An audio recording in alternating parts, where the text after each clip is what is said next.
Hi అండి, అందరికీ నమస్కారం. నేను మీ హేమని. నేను ఇటీవల కాలం మీడియా వల్ల నేను చాలా సఫర్ అయ్యాను.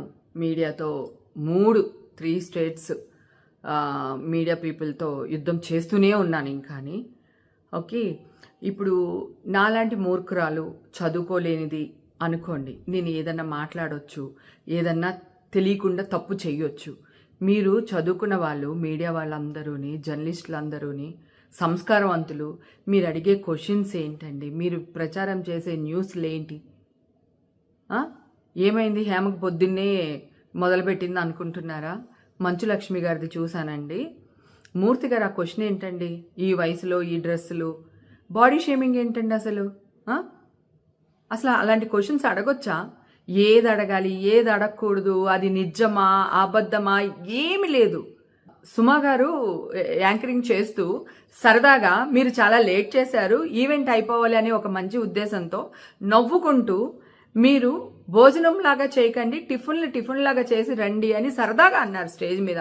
దానికి ఒక జర్నలిస్ట్ గారు సీరియస్ అయిపోయి, సుమా గారు మీరు ఈ మాట అన్నారు, మీరు ఈ మాట వెనక్కి తీసుకోండి అంటే, సరే సార్ మీరు భోజనంలా చేశారులేండి, టిఫిన్లానే చేశారులేండి, ఏదో సరదాగా అంది ఆవిడ. అంటే ఇవే తగ్గించుకుంటే మంచిది అంటున్నారు. మరి మీరెందుకు తగ్గించుకోరు సార్? మీ నోటికి ఏదొస్తే అది అడుగుతూ ఉంటారా? నిజాల అబద్ధాలు తెలుసుకోకుండా న్యూస్లు ప్రచారం చేస్తూనే ఉంటారా? ఇది ఎంతవరకు న్యాయం? ప్రేమ, నువ్వు కూడా ఒక లేడీవి.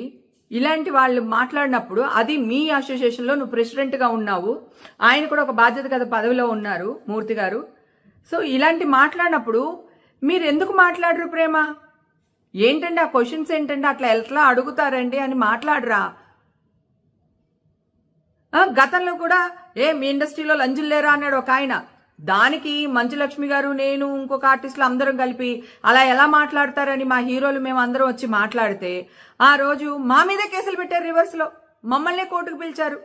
ఆ రోజు మా మూవీ ఆర్టిస్ట్ అసోసియేషన్ నరేష్ గారు వీళ్ళందరూ ఎందుకు మీడియా వాళ్ళతో మనకి హేమ అవన్నీ వద్దులే రండి అని చెప్పి కాంప్రమైజ్ చేసి కేసు తీసేశారు.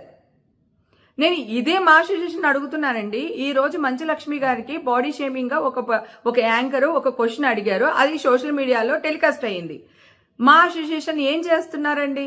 ఒక ప్రెసిడెంట్ గారి సిస్టర్కే ఈ గతి అంటే మిగతా మెంబర్స్ పరిస్థితి ఏంటి? ఇన్ని రోజులు మీరు ఎందుకు ఊరుకుంటున్నారు? ఆవిడ ఆల్రెడీ ఛాంబర్కి లెటర్ ఇచ్చారు. ఛాంబర్ వాళ్ళేమో మీకు పంపించాము, వాళ్ళ అసోసియేషన్కి పంపించాము, జర్నలిస్ట్ అసోసియేషన్కి పంపించాము, వీళ్ళకి పంపించామని మాట్లాడుతున్నారు. మీరు ఎందుకు ఇంతవరకు రియాక్ట్ అవ్వలేదు? మరి ఆ రోజు సోషల్ మీడియాలో నా గురించి న్యూస్ వచ్చినప్పుడు ఇమ్మీడియట్గా స్పందించేసరే, అది నిజమా అబద్ధమా కూడా తెలుసుకోకుండా. విష్ణుబాబు ఏం చేస్తున్నావు మీరు? ఇవాళ మీ సిస్టర్కి అయింది, రేపు ఇంకొకరికి అవుతుంది.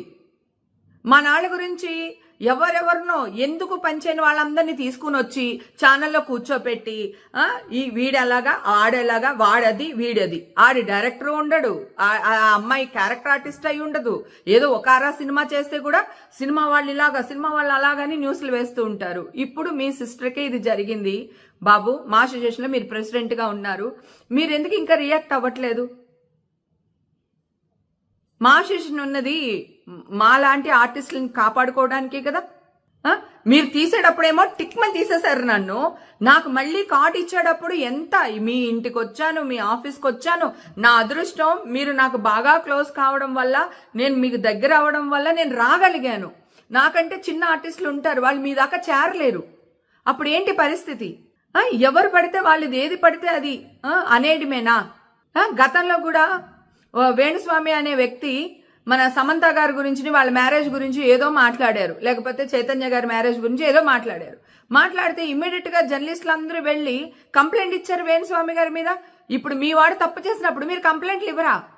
సుమా చేత సారీ వీడియో వేయించుకునే వరకు కూడా మీరు ఊరుకోలేదు, ప్రెషర్ పెట్టారు ఆ అమ్మాయి మీద. అప్పుడు ఆ అమ్మాయి కొడుకు సినిమా కూడా ఉంది, ఆ ప్రభావం సినిమా మీద పడుతుందేమో అని చెప్పి భావించి అమ్మాయి సారీ చెప్పింది. మీరు తప్పు చేస్తే సారీలు చెప్పరా? మళ్ళీ ఎదురు తిరిగి మా మీద కేసులు పెడతారా? ఇది ఎక్కడ న్యాయం అండి? ఇది చాలా అన్యాయం సార్. ఇక్కడ ఖండించకపోతే ఇలా పుట్టగొడుగులాగా పుట్టుకొస్తూనే ఉన్నాయి ఛానల్స్ అన్నీని. వాళ్ళు ఇష్టం వచ్చినట్టు థంబ్నైల్ పెడుతూనే ఉన్నారు. తర్వాత ఇంకొక బర్నింగ్ విషయం అండి, గతంలో కూడా నేను మార్ఫింగ్ ఫోటోల మీద సైబరాబాద్కి వెళ్ళి కంప్లైంట్ చేశాను. అప్పుడు ఆ వ్యక్తిని దుబాయ్ నుంచి పట్టుకొచ్చి అరెస్ట్ చేసి కోర్టుకు అప్పచెప్పారు. ఓకే, ఇప్పుడు మళ్ళీ ఈ ఇష్యూ జరిగిన తర్వాత ఎక్కువైపోయినాయండి ఇవి మార్ఫింగ్ వీడియోస్. ఎవరిని పడితే వాళ్ళని తల్లి లేదు, కూతురు లేదు, చెల్లెలు లేదు, మార్ఫింగ్ వీడియోలు చాలా పెట్టేస్తున్నారు.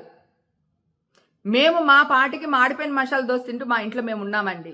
మమ్మల్ని కెలికి రోడ్డు మీద తెచ్చి మీరు బదనాం అవ్వద్దని చెప్తున్నాను. బదనాం అవ్వకండి. మీడియా అంటే ఒక రెస్పెక్ట్ సార్. నిజ నిజాలు తెలుసుకుని వెయ్యండి.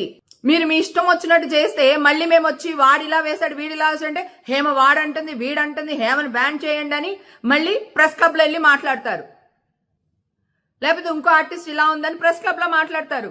మీ చేసిన తప్పులు మీరు సరిదిద్దుకోకుండా మళ్ళీ మమ్మల్ని బ్యాన్ చేయాలని మాట్లాడతారు. మా మీద కేసులు పెడతారు. ఎక్కడికి వెళ్తుంది సార్ ఈ జర్నలిజం? ఏమనాలి? ప్రేమ ఇప్పుడు కూడా మీరు రియాక్ట్ అవ్వకపోతే, స్వప్న, ప్రేమ, ఇంకా చాలా మంది లేడీ యాంకర్స్ అందరూ ఉన్నారు, ప్లీజ్ ఇప్పటికైనా రియాక్ట్ అవ్వండి. నా ఆవేదన అర్థం చేసుకోండి. ఒక ఆడపిల్ల ఇంతవరకు సరే ఆ అమ్మాయి అలా అడిగింది, ఈయన క్వశ్చన్ చేశారు, అది ఎందుకు టెలికాస్ట్ చేశారు? అసలు ఎలా టెలికాస్ట్ చేస్తారు? ఆ అమ్మాయి వద్దండి మాట్లాడకండి అని చెప్పినప్పుడు మీరు అది ఎలా టెలికాస్ట్ చేశారు? లోకు అయిపోయామా? సినిమా వాళ్ళు ఎందుకండి అంత లోకు మీకు? విష్ణుబాబు ప్లీజ్ దయచేసి మీరు రియాక్ట్ అవ్వాలని కోరుకుంటున్నాను. అలాగే ఛాంబర్ వాళ్ళు కూడా వాళ్ళకి లెటర్ పంపించేసాం వీళ్ళకి లెటర్ పంపించేసాం అని చెప్పేసి చేతులు దులుపుకోకుండా ఇప్పుడైనా న్యాయం జరిగేటట్టు చూడండి సార్ ప్లీజ్.